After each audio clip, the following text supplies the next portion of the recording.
Silakan Mbak Isma, bisa dibuka. Oke, Pak. Selamat sore dan salam sejahtera untuk kita semua. Selamat Saya sore, di Mbak. sini, ya, terima kasih Bapak. Saya di sini sebagai moderator akan membantu jalannya sesi kali ini. Seminar pada hari ini bertemakan Lestari, Sapa atau Kenikmatan.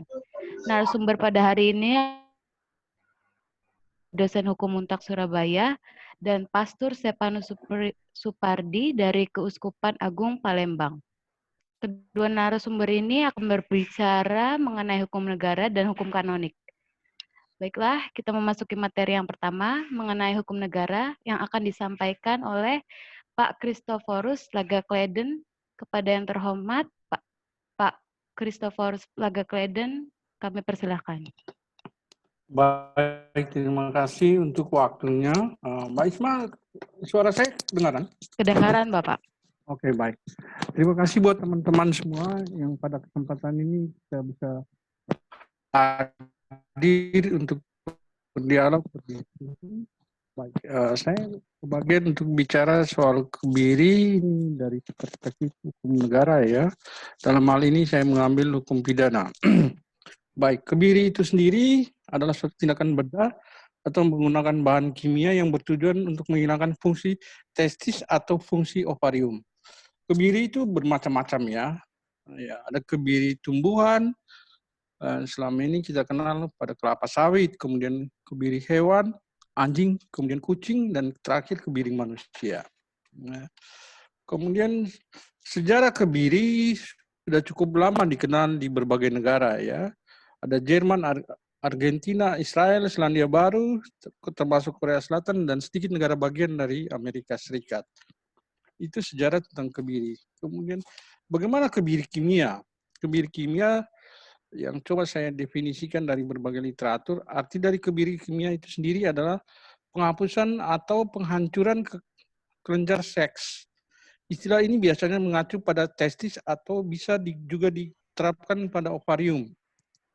Sementara untuk kebiri kimia dilakukan dengan cara memasukkan zat kimia atau zat kimia anti-androgen ke tubuh seseorang agar produksi hormon testosteron di tubuh mereka berkurang, hasilnya akan sama seperti kebiri ya. Baik, itu pengertian kebiri kimia. Bagaimana kemudian hukum pidana menerapkan soal kebiri kimia ini? Kalau kita memperhatikan pasal 10 KUHP, aturan tentang pemidanaan itu ada pidana pokok, kemudian ada pidana tambahan. Pidana pokok itu pidana mati, pidana penjara, pidana kurungan, pidana denda.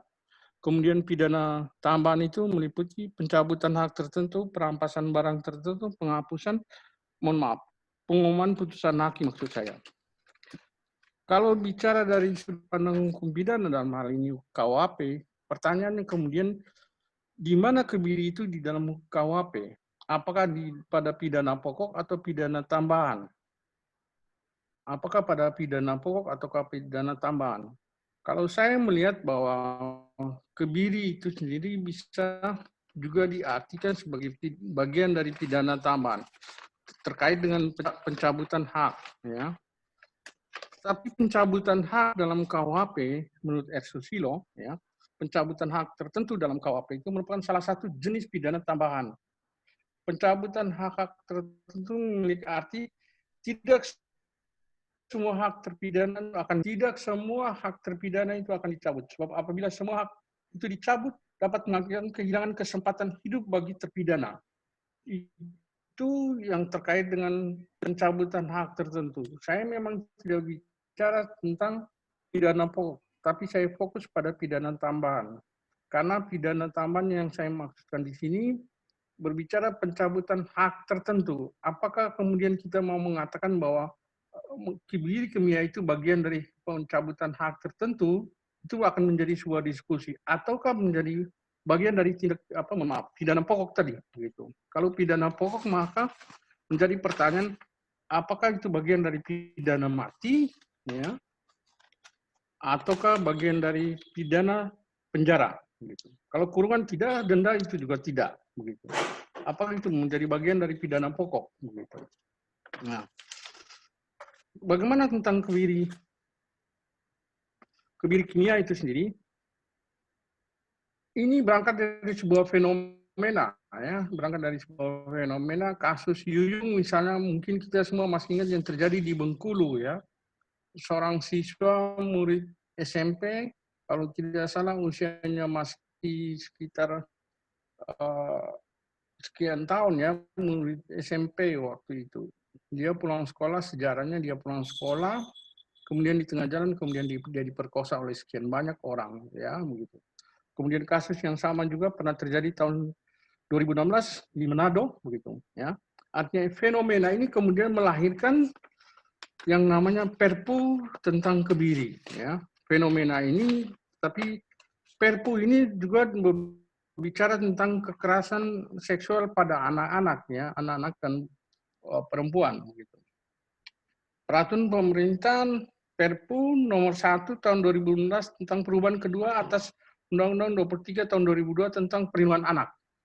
Kemudian disebut dengan Perpu nomor 1, ya, yang disahkan menjadi Undang-Undang nomor 17 tahun 2016 tentang penetapan Perpu nomor 1 tahun 2012. Perpu ini mengatur tentang terhadap hukuman pelaku kejahatan seksual, khususnya terhadap anak.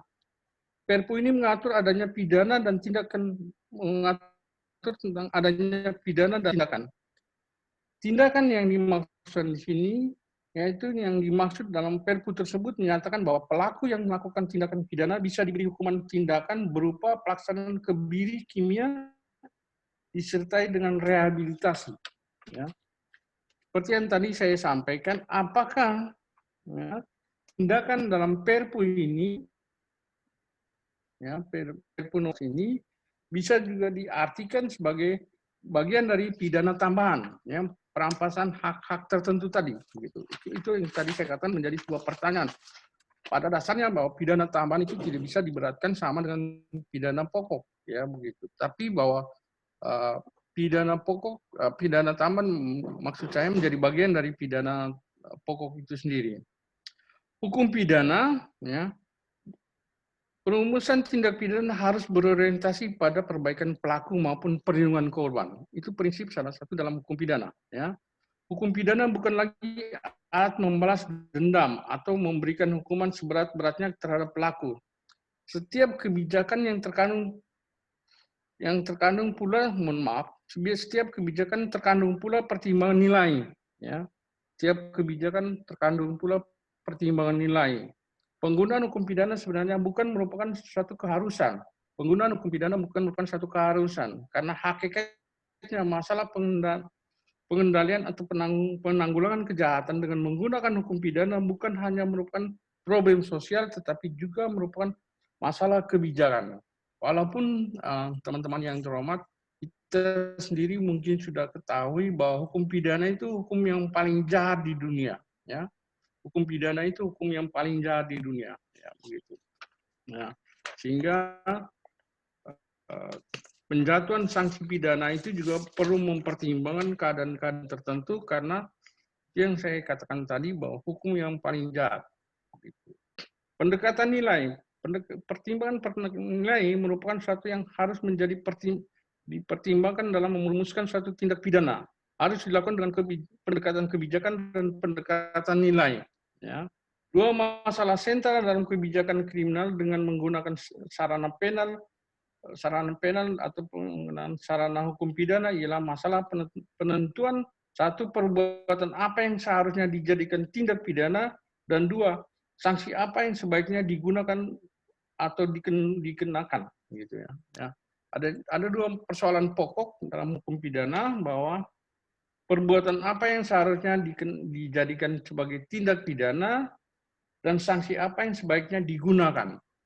Perbuatan apa yang sebaiknya dijadikan sebagai pidana, kemudian sanksi apa yang sebaiknya digunakan atau dijadikan sebagai sanksi pidana terkait dengan tindak pidana tadi.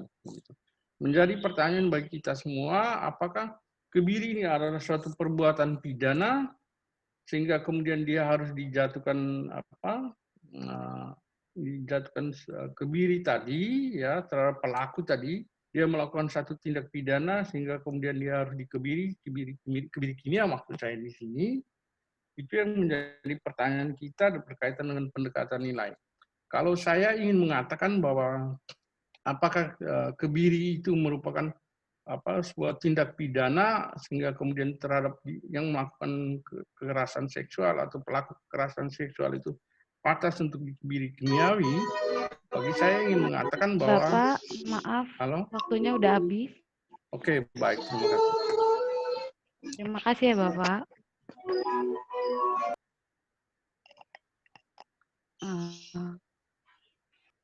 Terima kasih kepada Bapak Christopher Lagakleden yang telah menyampaikan materi. Baiklah, kita memasuki materi yang kedua mengenai hukum kanonik yang akan disampaikan Pastor Stefanus Supardi. Kepada yang terhormat, Pastor Stefanus Supardi, kami persilakan. Baik, selamat sore. Apakah suara saya bisa didengar? Bisa Bapak, selamat sore. Oh iya, baik, terima kasih. Selamat sore semua. Pada kesempatan ini saya mencoba ingin menyampaikan sedikit tentang apa itu kastrasi dalam hukum kanonik. Kalau mau dilihat dari seluruh buku hukum kanonik ini, tidak ada yang langsung menyebut tentang kebiri atau kastrasi itu. Tetapi ketika kita mau mendalami tentang apa yang menjadi rujukan dari kitab hukum kanonik ini atau Codex Iuris Canonici ini, baru akan tertemukan istilah-istilah tentang kastrasi, inak, vasektomi, tubektomi, dan istilah-istilah yang lain yang berkaitan dengan kastrasi ini. Kalau tadi disebutkan istilah kastrasi itu berkaitan dengan ada kastrasi kimia dan juga biologis, di hukum kanonik ataupun juga ajaran moral Gereja Katolik, banyak sekali jenis-jenis kastrasi yang lain. Yang jelas bahwa kastrasi dalam pemahaman moral Katolik itu adalah penghilangan, pemutusan, ataupun pengurangan dari potensi manusia sehingga tidak lagi menjadi utuh. Kemudian kalau di hukum kanonik atau Codex Iuris Canonici sendiri tidak disebutkan secara langsung apa itu kastrasi, kemudian bagaimana Gereja Katolik dalam hal ini menilai tentang kebiri ini. Tentang kebiri atau kastrasi ini bisa kita pahami, kita lihat dari dokumen-dokumen gereja yang lain, ajaran dari dokumen Konsili Vatikan II, dari ensiklik Humanae Vitae dan Humanae Donum, dan di situ semua disebutkan ajaran pokok tentang gereja, karena sudah jelas tentang kastrasi ini disebutkan dalam hukum tertinggi dalam tataran perundangan gereja Katolik, kitab suci, ajaran gereja, baru Codex Iuris Canonici. Maka kalau yang sudah jelas disebutkan dalam kitab suci dan juga ajaran moral gereja Katolik, maka tidak lagi masuk dalam Codex Iuris Canonici atau kitab hukum kanonik ini. Maka berkaitan dengan ini, dengan tegas gereja menolak kastrasi atau kanonik dalam atau kebiri dalam bentuk apapun juga, entah itu kimiawi apalagi kastrasi biologis. Kemudian efeknya untuk umat Katolik apa ketika seorang itu dikastrasi atau juga yang melakukan kastrasi. Bagi orang yang dikastrasi itu akan mengalami efek hukum kanonik. Yang pertama dia akan dalam artian tertentu tidak lagi masuk dalam kategori sehat yang utuh. Maka dia akan menjadi pribadi yang terhalang untuk menjadi imam, biarawan ataupun biarawati, dan juga menjadi salah satu halangan untuk perkawinan. Itu efek dari kastrasi. Kemudian juga bagi yang melakukan kastrasi, dia juga akan mendapatkan sanksi dari gereja berkaitan dengan larangan untuk menerima sakramen-sakramen yang lain. Ini jadi efek kastrasi itu atau kebiri itu bukan hanya yang dikebiri, tetapi yang juga melakukannya. Kalau dia adalah sama-sama orang Katolik. Ini berkaitan dengan kastrasi. Tetapi dalam prakteknya, dalam sejarah gereja sendiri, pernah juga terjadi praktek-praktek kastrasi, bahkan di tahun 185, Origenes itu salah satu tokoh penting dalam gereja sendiri, dia melakukan kastrasi.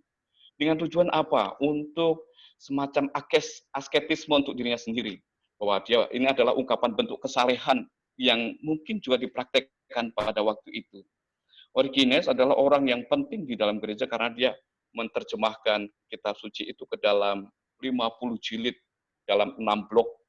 Ada bahasa Ibrani, bahasa Yunani, ya berapa bentuk, kemudian juga dalam bahasa Latin dalam 50 jilid. Tentu ini sumbangannya sangat besar sekali di tahun 185, tetapi dia menjadi buruk menurut catatan gereja karena dia mengkastrasi dirinya.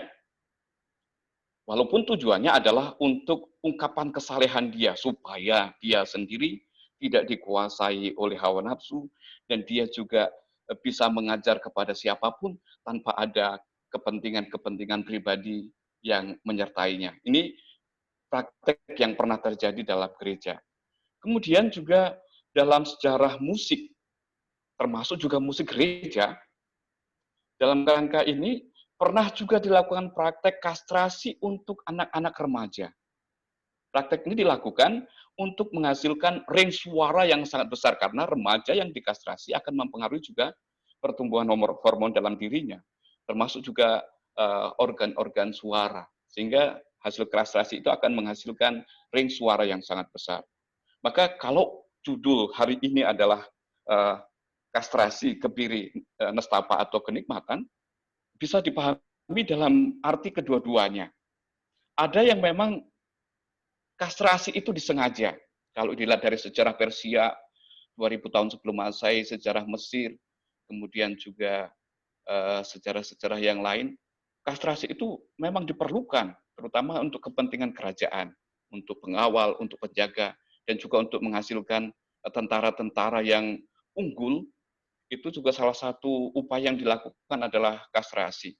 Untuk membentuk badan yang indah, salah satunya juga dilakukan dengan kastrasi, entah itu untuk menjadi pengawal atau juga untuk olah seni mengolah tubuh. Maka kalau dalam konteks itu tujuannya itu memang ada unsur keindahannya, ada unsur kenikmatannya, dalam artian ada unsur seni yang ingin ditampilkan dari kastrasi ini.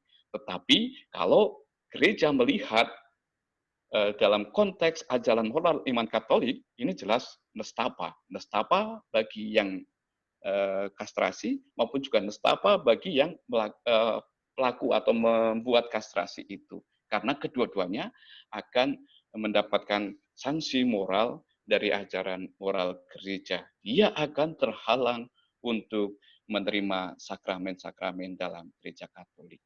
Tetapi secara eksplisit, dalam kitab hukum kanonik tidak ada satu kata pun yang menyinggung soal kebiri ataupun kastrasi. Maka dalam konteks Gereja Katolik Indonesia juga telah menanggapi berkaitan dengan kastrasi ini karena dikeluarkannya Perpu nomor 1 tahun 2016 itu yang salah satu isinya adalah kastrasi sebagai hukuman untuk pelaku kejahatan seksual. Gereja jelas menolak Perpu ini dan sudah melakukan upaya untuk melakukan perbaikan terhadap Perpu nomor 1 tahun 2016 ini. Karena gereja tetap melihat bahwa satu, manusia itu diciptakan indah, dalam artian sempurna. Dan manusia harus berpartisipasi dalam desain Tuhan ini. Tuhan telah mendesain tubuh manusia ini dengan utuh, dengan baik, dengan indah. Waktunya sudah habis. Ya, Oke, baik, terima kasih.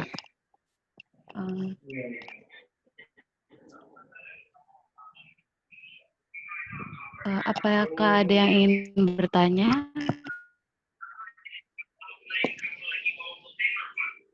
Pak Joko.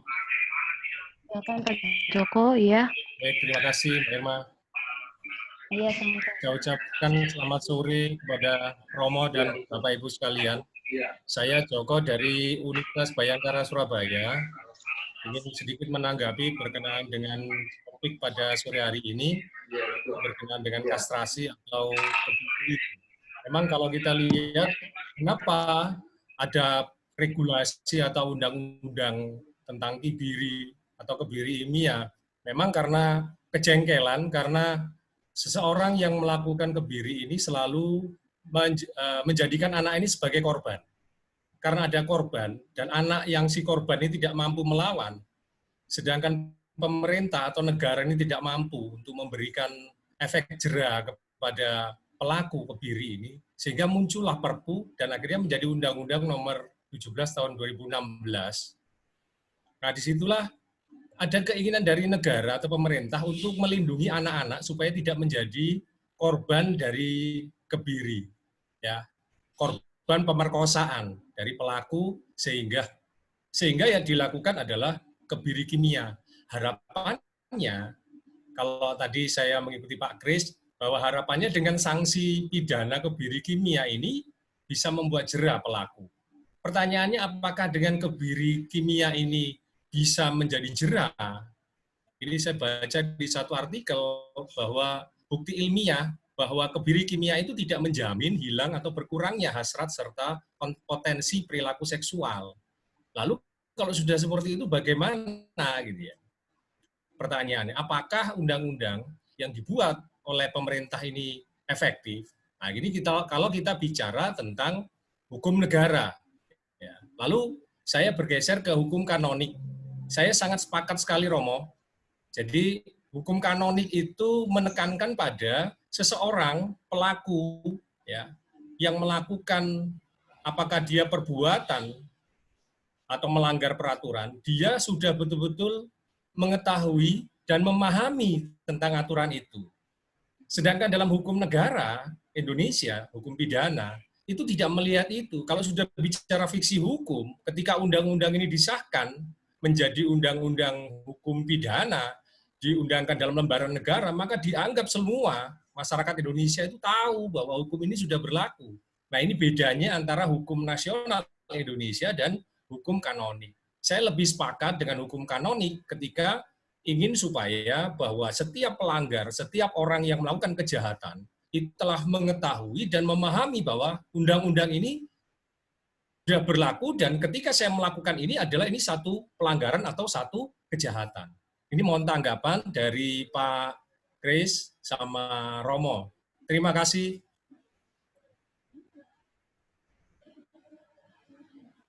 Silakan Mbak Isra. Iya Pak, terima kasih Bapak. Bahkan ada yang tanya, terima kasih kepada Bapak Subagio Burhan dari Unitomo. Barangkali dia mau ditanyakan, dipersilakan. Narasumber ini ya, kan siapa sebetulnya berdasarkan Undang-Undang 17/2016 yang melakukan eksekusi terhadap pemberian kebiri? Kalau itu diserahkan pada dunia medis atau dokter, mungkin yang bersangkutan juga merasa ada semacam perasaan tidak nyaman. Bagaimana satunya antara ketika diserahkan kepada hukum kanonik ataupun hukum negara? Saya kok sepakat sebetulnya, ID sendiri bertanya itu, Ikatan Dokter Indonesia. Siapa, jangan sampai dilibatkan saya ini sebagai eksekutor terhadap pelaku kejahatan dimaksud. Mohon pencerahannya. Terima kasih. Sama Bapak. Silakan kepada Pak Kristoforus dan Pak Stefanus untuk menjawab pertanyaannya. Pak Joko, selamat sore. Ya, terima kasih untuk berbagi pemikirannya, begitu. Tadi pertanyaannya yang disampaikan Pak Joko, ya, bagaimana hukum negara dalam hal ini, ya, seperti yang tadi saya sampaikan, hukum pidana, ya, begitu, terhadap yang namanya kebiri kimiawi tadi, begitu. Apakah menimbulkan efek jera efektif atau tidak, begitu? Dalam catatan ingatan saya, salah seorang guru besar dari Universitas Udayana, ya, WMP Pangkahila, mungkin semua sudah pada kenal dengan guru besar ini, begitu. beliau sendiri pernah mengatakan demikian, bahwa kebiri kimiawi itu dengan cara disuntik itu tergantung, ya, tergantung dalam artian ketika saat ini disuntik berapa lama dia bertahan, kemudian dia akan hilang, artinya bahwa fungsinya akan hilang, artinya fungsi organ itu yang tadi disuntik itu untuk sementara memang hilang, tapi lama-kelamaan dia akan kembali berfungsi seperti semula. Artinya dari sisi itu mungkin saja dari teman-teman medis bisa memahami, bisa lebih mengerti soal itu yang disampaikan oleh WMP Pangkahila, guru besar ini mau mengatakan bahwa sebetulnya kebiri kimiawi itu sendiri tidak efektif, ya, tidak menimbulkan efek jerah bagi siapapun yang akan melakukan tindak pidana ini atau kekerasan seksual. Tetapi saya berpikir begini Pak Joko atau teman-teman semua, bahwa kenapa kemudian negara menerapkan aturan seperti ini, ya? Kalau boleh dibilang undang-undang ini kan merupakan lex spesialisnya begitu. Karena fenomena yang namanya kekerasan seksual itu mungkin agak sedikit berbeda dengan yang disampaikan Romo tadi. Fenomena kekerasan seksual itu kan kejahatan kemanusiaan yang sangat tidak bisa ditolerir, ya, tidak bisa ditoleransi. Kenapa? Pada saat orang pada saat orang melakukan, dia tidak berpikir apa akibat dari perbuatannya, ya. Tetapi kemudian kenapa negara atau kita sendiri mempertimbangkan, ya, terhadap orang yang tadi melakukan kekerasan seksual tadi begitu. Setelah pada saat dia melakukan, dia tidak pernah berpikir, ya, apa akibat dari perbuatannya terhadap orang lain, terhadap korban. Tetapi ketika dia sudah melakukan, kemudian dia diberikan sanksi pidana, di situ kemudian kita mulai berpikir apa yang harus kita perbuat terhadap orang ini, termasuk yang tadi saya sampaikan, ada pertimbangan-pertimbangan nilai. Tetapi di sini kita tidak pernah berpikir, ya, pada saat dia melakukan. Itu yang ingin saya sampaikan, sehingga walaupun sebetulnya saya, karena ini seperti yang Pak Joko tadi sampaikan, fiksi hukum bahwa setelah semua diundang-undangkan dalam lembaran negara, maka sejak saat itu semua orang dianggap harus tahu, ya, begitu, bahwa ada aturan hukum yang baru begitu, ya. Termasuk kehadiran Perpu ini, bahwa sejak dia diundangkan maka sejak saat itu semua harus tahu. Siapapun dia harus taat pada aturan itu. Kemudian yang disampaikan Pak Burhan tadi dari teman dari Universitas Daerah tadi, siapa yang melakukannya? Memang menjadi pertanyaan juga, ya, siapa yang akan mengeksekusi itu? Ya, apakah teman-teman dokter, teman-teman tenaga medis? Ya, karena yang tahu persis untuk melakukan itu adalah teman-teman tenaga medis, bukan aparat penegak hukum, ya, bukan saja polisi atau jaksa maupun hakim begitu, ya. Karena yang tahu persis soal itu adalah medis, tenaga medis. Kemudian apakah menimbulkan pertentangan di dalam mereka sendiri, ya, karena ketika mereka melakukan itu sama saja dengan mereka melanggar yang namanya sumpah kode etik itu, ya, siapa namanya, sumpah Hipokrates atau siapa itu namanya, ya, begitu. Mereka itu. Jadi itu yang ingin saya sampaikan, mungkin nanti bisa ditambahkan oleh Romo Stefanus begitu. Terima kasih Mbak Isma. Sama-sama Pak. Silakan kepada Bapak Subagio. Baik, terima kasih. Yang pertama pertanyaan dari Bapak Subagio. Bagaimanapun tadi kalau dipercontohkan tentang perkosaan, itu adalah kejahatan yang juga tidak bisa diterima. Kemudian ketika itu menjadi kejahatan yang sanksi hukumnya salah satunya adalah kebiri karena dianggap kejahatan yang luar biasa, di sini gereja tetap melihat bahwa persoalannya itu bukan di organnya. Organnya tidak pernah salah apapun. Tubuh manusia tidak pernah salah apapun. Tapi yang menjadi persoalan adalah otak, cara pikir, dan juga bagaimana manusia mengendalikan nafsunya itu. Maka yang jadi persoalan di situ, maka gereja juga tetap tidak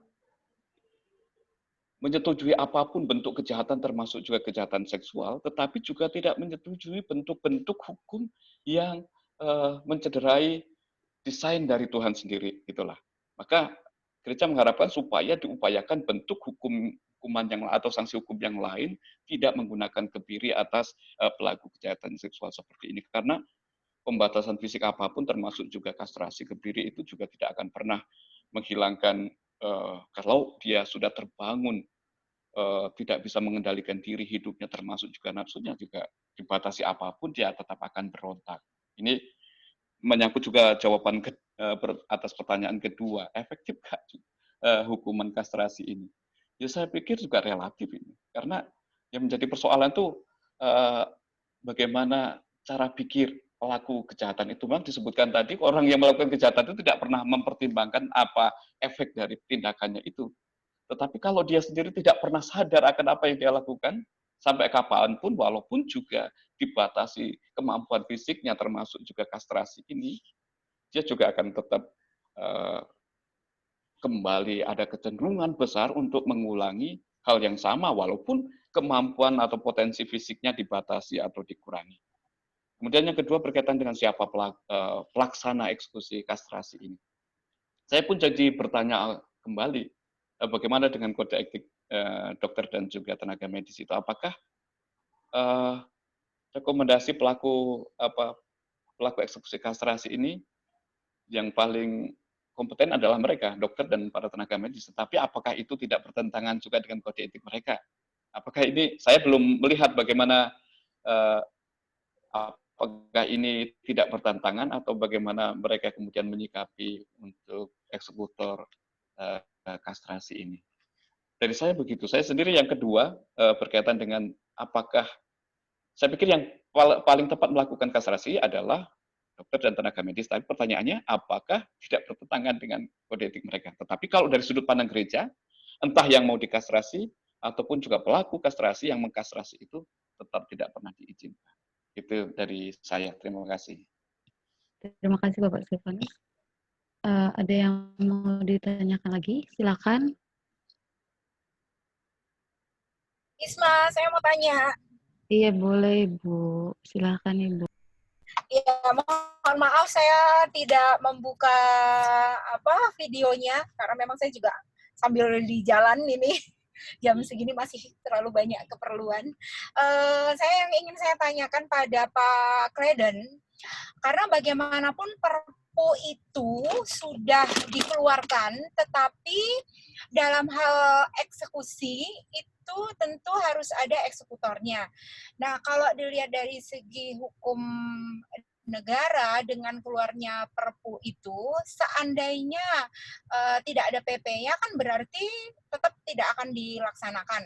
Kan begitu Pak. Nah, kalau misalnya memang kita lihat bahwa dalam kajian terutama kajian-kajian tentang nilai hidup manusia dan sebagainya itu, rasanya memang Perpu itu akan juga menjadi sulit ketika tidak dibuatkan PP-nya. Nah, apakah ada satu strategi yang mungkin bisa dilakukan supaya Perpu itu nggak usah ada PP-nya aja gitu? Karena kan sepertinya pada saat mengeluarkan Perpu itu juga pada saat itu memang disinyalir bahwa tindak pidana pelecehan seksual terhadap perempuan itu seperti fenomena gunung es.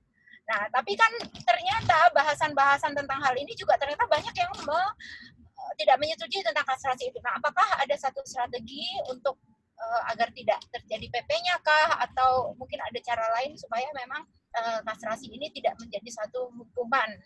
Karena toh dia bukan hukuman pokok sebenarnya, dan merupakan hukuman tambahan ya kalau saya tidak salah. Saya minta pendapat Pak Kleden. Kemudian untuk Pastor Stefanus Supardi, nah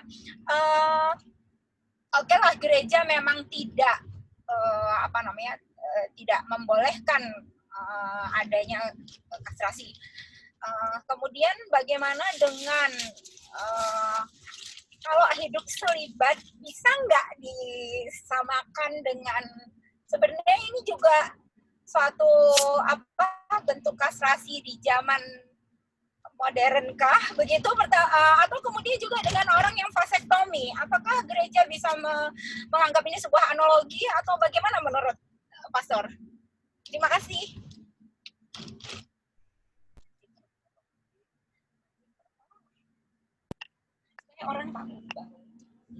Silakan, ada yang ingin ditanyakan lagi?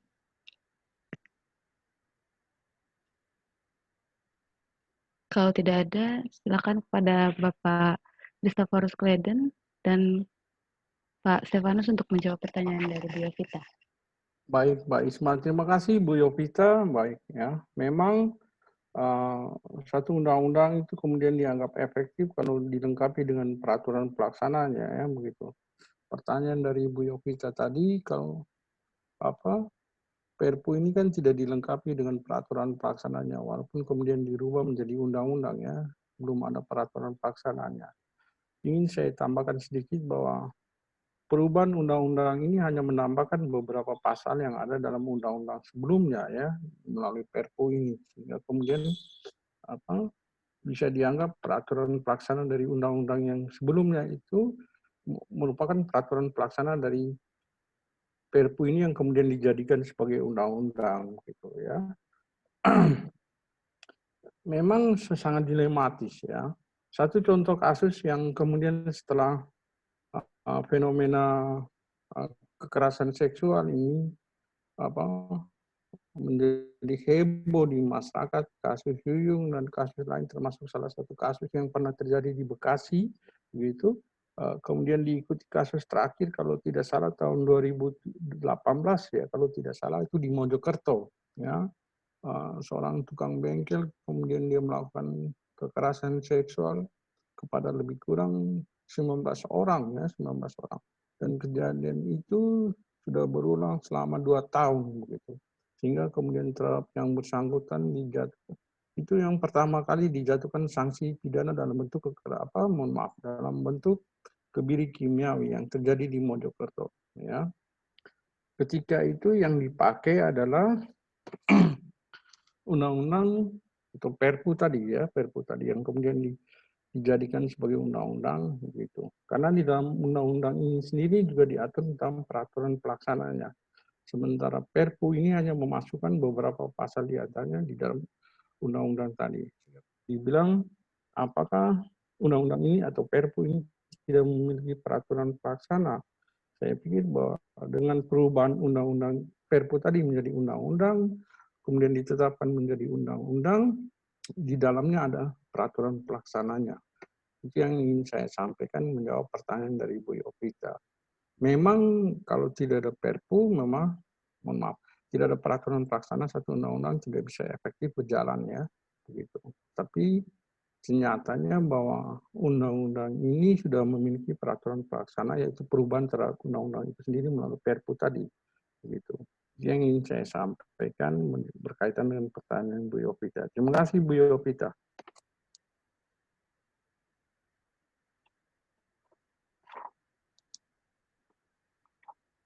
Silakan kepada Bapak Stefanus untuk menjawab pertanyaan dari Bu Yovita. Baik, terima kasih. Selamat sore Bu Yovita, terima kasih atas pertanyaannya. Ini pertanyaan yang banyak atau beberapa kali saya temui, bahkan ada pertanyaan yang lebih ekstrim. Ketika saya kuliah di Bandung, ada teman-teman saya sendiri ya Katolik, teman-teman saya yang lain Muslim.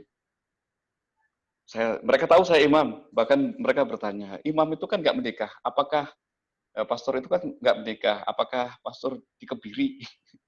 Mereka mengira bahwa saya dikebiri. Ini kurang lebih pertanyaan ekstrimnya begitulah kalau mau yang pertama pertanyaan Bu Yovita. Saya yakin. Kemudian gereja bahwa teologi tentang tubuh itu adalah desain dari Tuhan, maka tidak ada hak manusia untuk menghilangkan, mengurangi, ataupun juga merusak desain itu. Maka termasuk orang yang selibat pun harus menjaga keutuhan tubuhnya, dan menjadi satu syarat adalah orang bisa menjadi pastor, menjadi biarawan-biarawati adalah orang yang sehat, orang yang memiliki keutuhan tubuhnya dan dapat berfungsi dengan baik. Saya bilang, kamu harus percaya supaya saya tidak repot-repot membuktikan padamu. Saya jawab begitu saja secara keseluruhan. Kemudian yang kedua, tadi apakah itu juga tidak termasuk bentuk-bentuk kastrasi dalam artian tertentu adalah pembatasan. Memang pola pikir seperti banyak berkembang, ya. Tetapi kalau dalam ajaran gereja Katolik ada latar belakang teologisnya, mengapa orang selibat. Itu bukan berarti juga dia dalam artian tertentu membatasi kemampuan biologis ya. Tetapi dalam konteks tertentu dasar teologisnya adalah Matius 19 ayat 21, yakni karena tujuan tertentu. Dia sadar bahwa dia punya potensi, tetapi sadar tidak menggunakan potensi itu untuk menjadi aktus, tetapi demi tujuan lain yang lebih besar. Maka dalam dasar ini juga konteks persoalan utama itu bukan di soal fisiknya, tetapi bagaimana kita melihat fisik itu dan bagaimana kita melihat menggunakan fisik dengan segala macam potensinya itu. Apakah semua keinginan itu juga harus diaktuskan? Kami pikir juga tidak atas dasar latar yang teologi itu. Kemudian yang kedua berkaitan dengan tadi ditanyakan berkaitan dengan vasektomi. Saya seperti di awal tadi saya sudah mengatakan dalam pemahaman gereja yang namanya kastrasi bukan hanya soal dikebiri, maka istilah yang dipakai dalam dokumen-dokumen gereja Katolik tidak kebiri, tetapi kastrasi. Semua bentuk penghilangan atau pengurangan, pemotongan bagian tubuh manusia itu masuk dalam kategori kastrasi. Tetapi juga tetap ada pengecualian. Misalnya orang disunat itu juga kastrasi. Orang usus buntu itu juga kastrasi. Tapi apakah itu melanggar hukum secara hukum kanonik atau ajaran moral Katolik? Tidak. Karena itu tetap Gereja Katolik memberi ruang pada tradisi. Dan Gereja Katolik juga berakar pada tradisi Yahudi yang punya tradisi sunat juga. Maka juga tetap diterima itu. Kemudian usus buntu. Kalau itu demi mengupayakan kehidupan yang lebih baik, ya tetap diizinkan kastrasi usus buntu. Itu kan kastrasi pemotongan bagian dari tubuh manusia. Bahkan ada satu contoh kasus kastrasi dalam artian seperti mirip kebiri, tetapi juga diizinkan oleh gereja demi tujuan pengobatan, demi tujuan menjaga kelangsungan hidup berkaitan dengan pengobatan atas kanker tertentu yang mengharuskan untuk melakukan kastrasi. Ini pemahaman atau perluasan dari pemahaman tentang kastrasi itu berkaitan dengan pertanyaan nomor 2 dari Ibu Yovita. Terima kasih.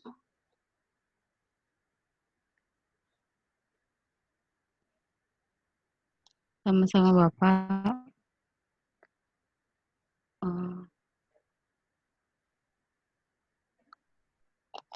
Dengan demikian, dapat disimpulkan bahwa kebiri adalah tindakan bedah dan atau menggunakan bahan kimia yang bertujuan untuk menghilangkan fungsi testis dan pada jantan atau fungsi ovarium pada betina.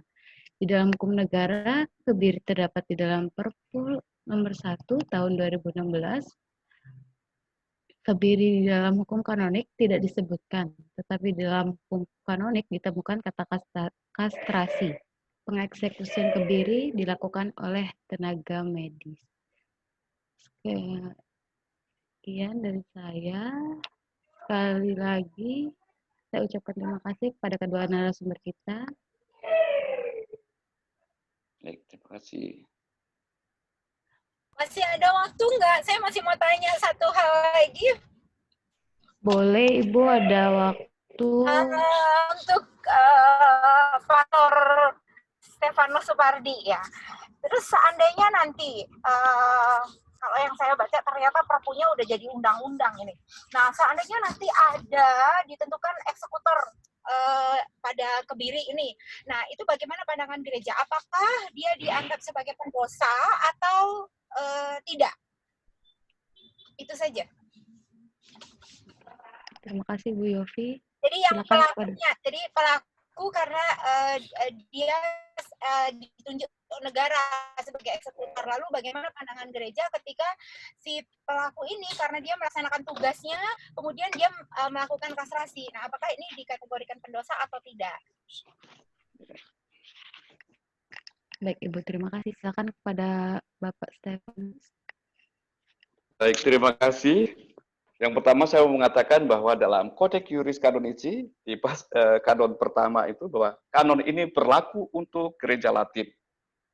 Itu pertama. Maka ketika menjawab pertanyaan itu, ini hanya berlaku intern untuk orang yang masuk dalam gereja Katolik ritus Latin. Karena Katolik ada 2 ritus, ada ritus Latin dan 2 ritus Timur. Ritus Timur itu Koptik, yang daerah Timur Tengah, Armenia, dan sebagainya, ada 14 ritus. Dan ini hanya berlaku untuk ritus Latin, gereja Katolik ritus Latin. Maka itu hanya berlaku untuk orang Katolik. Di luar orang Katolik, kita tidak mempunyai kuasa apapun untuk menilai. Kemudian efeknya untuk orang Katolik apa? Tadi sudah saya sebutkan, baik pelaku maupun yang melakukan kastrasi maupun yang dikastrasi, kedua-duanya mendapatkan sanksi kanonik. Dalam artian, dia terhalang untuk menerima sakramen-sakramen dalam gereja Katolik. Maka dengan tegas, walaupun perpu itu atau sudah diundangkan, gereja Katolik dengan tegas untuk memerintahkan kepada rumah-rumah sakit Katolik untuk tidak mau menjadi eksekutor kastrasi. Dengan tegas dilaksanakan begitu. Maka ketika ada hukuman yang harus dieksekusi dengan kastrasi, rumah-rumah sakit Katolik dan dokter-dokter Katolik diwajibkan untuk tidak mau terlibat dalam eksekusi kastrasi itu. Ini jawabannya untuk Bu Ibu ya. Terima kasih.